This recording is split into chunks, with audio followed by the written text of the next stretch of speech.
আসসালামু আলাইকুম। সকলে কেমন আছেন? আলহামদুলিল্লাহ, আমি ভালো আছি।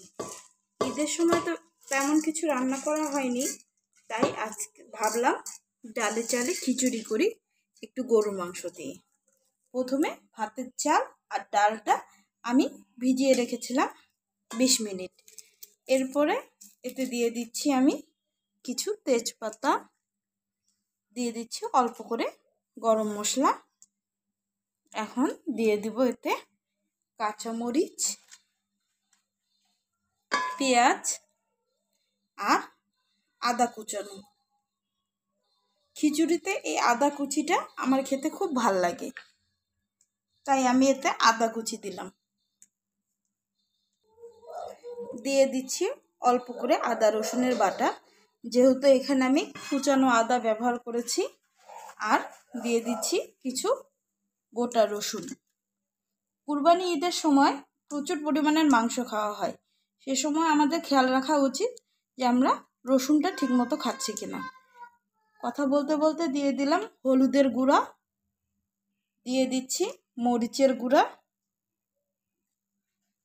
আমি এখানে অল্প অল্প পরিমাণে ব্যবহার করছি, কারণ রান্নার সময় গরুর মাংসতে আমার সবই দেওয়া আছে। দিয়ে দিচ্ছি জিরা, ধনিয়া আর পাঁচফোড়নের গুঁড়া, আর সাথে একটু চন্দনী। খিচুড়িতে চন্দনী না দিলে চলেই না। চন্দনীকে খিচুড়ির প্রাণ বলা হয়। আপনারা একদিন চন্দনী দিয়ে খিচুড়ি খেয়ে দেখবেন কেমন হয়। আমি এখানে চন্দনীতে আপনারা হয়তো চিনবেন না, চন্দনীকে আবার রাঁধুনি মশলাও বলা হয়। অনেক জায়গায় অনেক ভাষা, তাই আর কি একটু সমস্যা।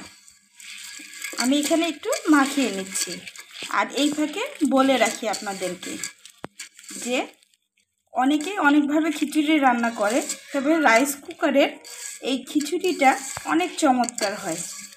রাইস কুকারের, তারপরে প্রেশার কুকারের অনেক দোষই আমি শুনি। তবে আমার কাছে এই রাইস কুকারের যে মাখো মাখো একটা খিচুড়ি হয়, সেটা খেতে অনেক ভালো লাগে। আমার মাখানোটা কমপ্লিট। দিয়ে দিচ্ছি সয়াবিন তেল। এ ফাঁকে আমি লবণও দিয়ে দিয়েছিলাম। ভালোভাবে মাখিয়ে নিচ্ছি। আমি মাংসটা পরে অ্যাড করব, যখন খিচুড়িতে বলক আসবে তখন।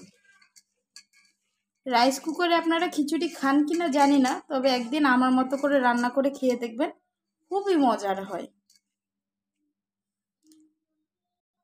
দিয়ে দিচ্ছি পরিমাণ মতো পানি। যেহেতু রাইস কুকারে, সেহেতু সব একবারেই বসিয়ে দিতে হবে।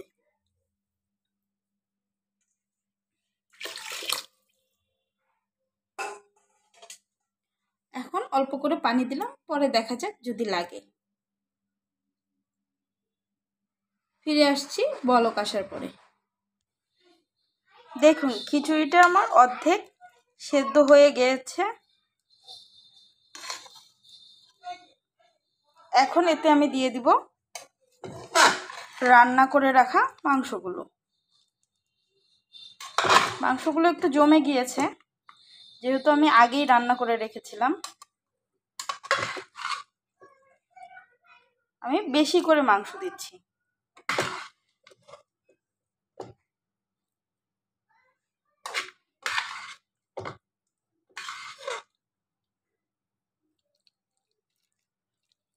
যেন আমরা সবাই খেতে পারি। মাংসগুলো দিয়ে একটু নেড়ে দিচ্ছি।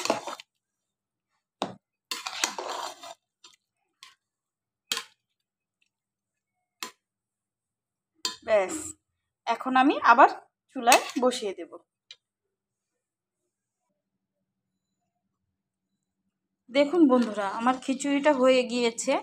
লাইটের কালারের জন্য এমন লাগছে, কি চমৎকার হয়েছে। আমি ঠিক এরকম নরম মাংস দিয়ে মাখা মাখা খিচুড়ি চেয়েছিলাম।